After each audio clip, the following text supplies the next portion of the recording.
Good morning, afternoon, and evening, ladies and gentlemen. This is Mr. Ayala coming live from his dining room with the French and Indian War, also known as the 7 Years' War, vlog for you. It's kind of a bit of a misnomer, because it actually lasted 9 years, but So anyway, as always, please make sure that you're writing down your notes so that you know what's going on. And at the end, down in the doobly-doo, aka the comments, that you put your answer to the vlog question, which is at the end of this vlog. Alright, make sure you do that. As always, sit back, relax, write some notes, and of course, please make sure to do the vlog comments so you can get your credit. Yet again, this is the French and Indian War, aka the 7 Years' War, which actually lasted 9 years, but Anyway, so why did it happen? Well, France began to started to settle in North America, mostly in the Great Plains region down in New Orleans, and also up in Quebec. And they started to ally with Native Americans. So they started trading their weapons, iron and steel tools to the Native Americans for things like fur, because it was really popular. I mean, your guys with those elite weird sock things that I don't understand, it was about that popular or even more. And that really started to irritate the British. Well, also the British fur trade started to spread into the Ohio River Valley, which was originally French territory at this time. So what happens, you get this buildup of conflict. The French bring in more people, start arming the Native Americans, which attack the British on the eastern seaboard. The British on the eastern seaboard moves into the interior, or the Ohio River Valley, which irritates the French. So the French start to build all these forts all over the Ohio River Valley. And so the colonists and Britain start getting upset about this, and they start to bring troops to remove these forts. So what happens is we get what America looks like before the French and Indian War. If you noticed, in the main middle area, you've got the French. The English just own just this little territory on the eastern seaboard, which are the 13 original colonies. Spain owns Florida. You see, we're kind of just hanging out down there. And you've got the Spanish over here. This unexplored territory over here was being fought over between the French, the Spanish, the English, and actually the Russians, who, if you know your maps, are about right over here.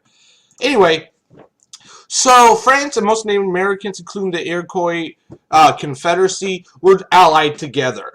The Iroquois and the reason was that the Iroquois Confederacy understood that the French were less likely to take their land. They know that the French were mostly there to make money and to get furs and to make money. That's really what they wanted. While they understood that the British wanted the land and would take them, kill them, or enslave them like the Spanish. Versus what we would know as the British, or Britain, and the American colonies. Britain, of course, also tried to get a whole bunch of alliances with different Native American tribes, including the Iroquois Confederacy, but the Iroquois said no. The Iroquois aren't dumb. They know what's going on. They're very intelligent, and they understand that this is going to more or less be the end all to be all for them. Either they're going to be able to continue their way of life, or the British and what would become the Americans later will slowly but surely start wiping out them as a race. So the war itself, George Washington, this is the first time we get to see him. He's a planter from Virginia. He's in charge of Virginia's militia. Not a very good general or lieutenant at this time, but a little bit more on that in the next couple of chapters. So Britain sends troops to help the colonists under General Braddock. Unfortunately, this guy's not very good at his job. I mean, he's so bad, he loses his first battle and dies. I mean, there's really nothing worse than that, than losing your first battle and then dying during it. That would be an epic failure, as we would say. Then we get the Battle of Quebec, which was the turning point in the war. So what happens is, Quebec is up on this little, ridge by a river at this time. It's a little fort. And the British and the colonists, they take about 6 months to take over this fort, and after they take it over, France more or less has lost their main supply depot, their main area where they're able to stage attacks and organize themselves. So what ends up happening is, within a year of the fall of Quebec, you get Britain taking over all of Canada. And this is why Canada speaks English and French to this day. Some of the effects First thing is you get the Treaty of Paris of 1763. This is the first Treaty of Paris that we're going to be looking at. There's going to be a couple more. Please don't get them confused. France loses all territory in North America, and Britain gets Canada. So France loses all of their overseas territories in North America, which kind of upsets France and King Louis XVI quite often. We'll see a little bit more of them in just a little bit. So what happens is there's no more power for France in North America. They are literally toothless in North America. They're able to bring, you know, some arms here and there for the Native Americans. The Spanish end up controlling New Orleans. You get much of what would be known as Louisiana. And some of the effects for the colonists is the American colonists are required to pay more taxes to pay for this war. Wars aren't free. You have a war, you've got to pay for it in some way or another. Just like our wars on Iraq and Afghanistan, we have to pay for those wars.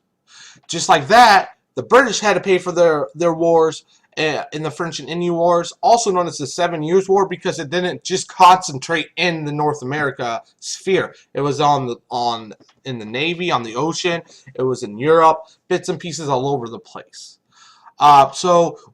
This is really the beginning of the split between the British and the Americans, or what would become the Americans. So this is what it kind of looks like after.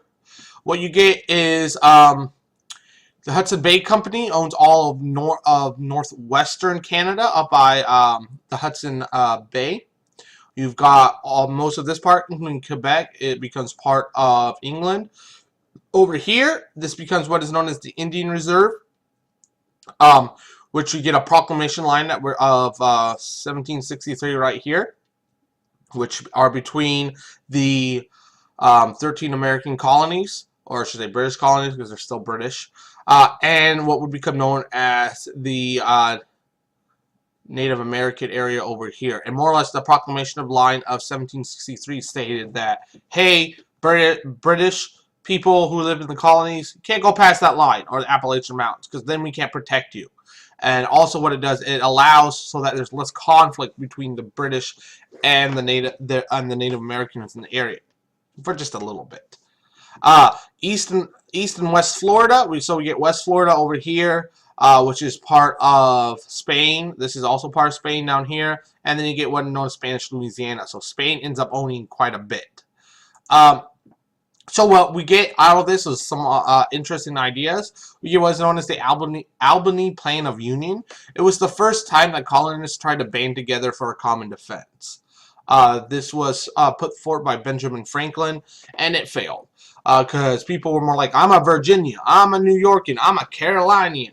Or Carolinian, I don't exactly know how to say that. And that was a major issue. And they were like, we're more British than we are, you know, American. So, of course, it will fail. Later, it won't. From there, we get what's known as Pontiac's Rebellion, which, by the way, used to be a really awesome car company.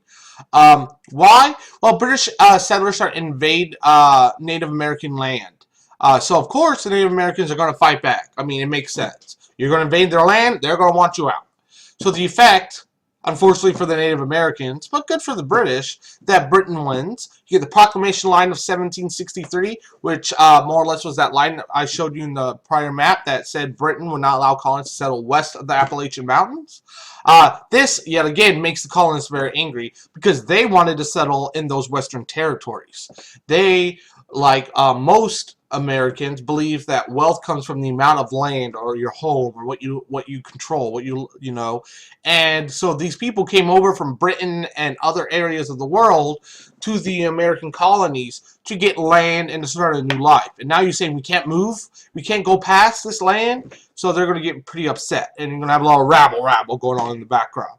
And also, this also makes Britain mad because now Britain is sending more troops over to defend the American colonies. So the American colonists have to pay for their defense. And the colonists are like, hey, bro, we didn't want you here. We just wanted to be left alone and make money. It's like, we could take care of the rest ourselves. But Britain's like, no, you can't, because every time we leave, someone attacks you. So we got a conundrum. And who's going to win? Well, we'll find out later. The Proclamation line of 1763, yet again, you are allowed to live here, you are not allowed to live here. Pretty simple. The vlog question for this week is, what do you believe was the biggest cause and, so I need two, effect from the French and Indian Wars? Make sure to put that down in the doobly-doo, and as always, don't forget to be awesome.